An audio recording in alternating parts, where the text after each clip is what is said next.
Hello friends, कैसे हैं आप सब। तो आज हम बात करेंगे strict liability and absolute liability and vicarious liability क्या होते हैं। तो सबसे पहले हम बात करेंगे स्ट्रिक्ट लायबिलिटी के बारे में।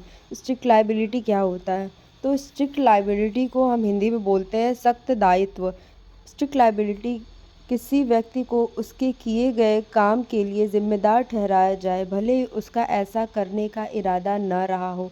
यह आपराधिक और दीवानी दोनों तरह के मामलों में लागू होता है।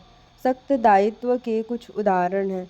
अगर किसी व्यक्ति के पास खतरनाक जानवर है और वह किसी को चोट पहुंचाता है, तो उसे हुए नुकसान के लिए जिम्मेदार ठहराया जा सकता है। अगर कोई व्यक्ति नाबालिग के साथ यौन संबंध बनाता है, तो उसे वैधानिक बलात्कार का दोषी माना जाएगा। अगर कोई व्यक्ति किसी और की संपत्ति पर घायल होता है, तो उसे परिसर देयता का दोषी माना जाएगा।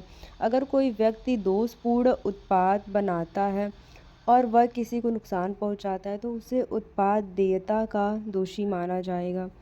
सख्त दायित्व के बारे में कुछ बातें। सख्त दायित्व में इरादे को साबित करने की ज़रूरत नहीं होती। सख्त दायित्व के कारण होने वाले नुकसान के लिए व्यक्ति जिम्मेदार होता है, भले ही उसने इसे रोकने के लिए सभी सावधानियां बरती हों। सख्त दायित्व से लोगों को सुरक्षित रखने में मदद मिलती है। अब हम बात करते हैं एब्सोल्यूट लायबिलिटी क्या होता है।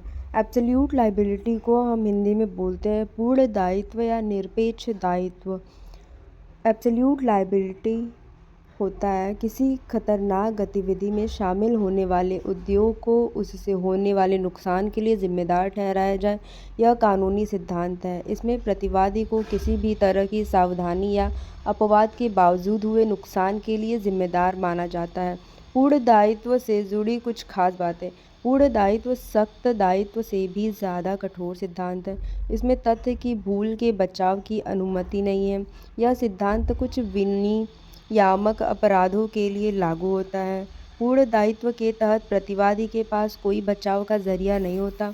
पूर्ण दायित्व का एक उदाहरण, अगर कोई उद्योग अपने वाणिज्यिक लाभ के लिए खतरनाक गतिविधि करता है और उससे विनाशकारी नुकसान होता है, तो उस उद्योग को पीड़ित को मुआवजा देना होगा। भोपाल गैस ट्रेजेडी में मिथाइल आइसोसाइनेट लीक होने के बाद निगमों को निर्दोष नागरिक को होने वाले नुकसान के लिए जिम्मेदार ठहराया गया था। और अब हम बात करेंगे विकैरियस लायबिलिटी। इसको हिंदी में बोलते हैं प्रातिनिधिक दायित्व। किसी दूसरे व्यक्ति के कार्य या चूक के लिए किसी को जिम्मेदार ठहराना, इसे आरोपित दायित्व भी कहते हैं। यह एक कानूनी अवधारणा है। प्रातिनिधिक दायित्व के कुछ उदाहरण हैं। जब कोई नियोक्ता अपने कर्मचारी के कार्यों के लिए जिम्मेदार होता है। जब कोई माता पिता अपने बच्चों के कार्य के लिए जिम्मेदार होते हैं। जब कोई नियोक्ता अपने स्वतंत्र ठेकेदार के कार्यों के लिए जिम्मेदार होता है। प्रातिनिधिक दायित्व के बारे में कुछ खास बातें।